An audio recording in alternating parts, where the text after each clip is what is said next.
Oho, sä ootkin siivonnut täällä. Kulta, raskaan työpäivän jälkeen eihän sun nyt tarvitse tämmöistä ruveta tekemään. Saisinko ottaa teidän takkinne? Pöytäkin on niin kauniina. Tanja, sä oot ollut mua kohtaan niin ystävällinen, että mä ajattelin vähän kiittää sun.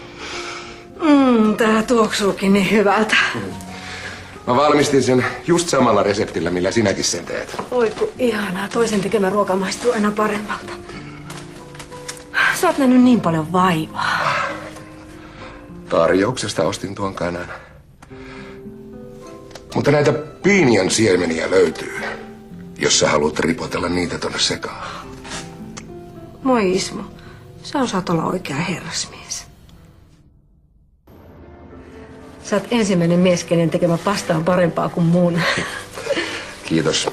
Jopa siideri oli hyvää. Saisiko sitä lisää?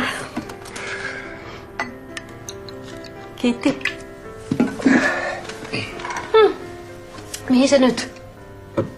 Tiskaamaan. Älä nyt, jutellaan vielä hetki.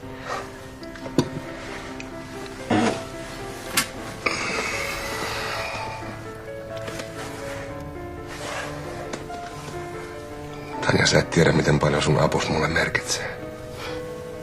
Kyllä mä tiedän.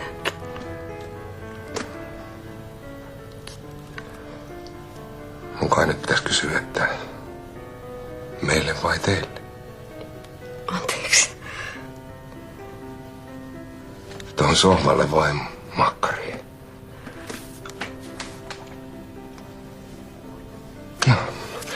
No jos mä tästä sitten sinne tiskaamaan.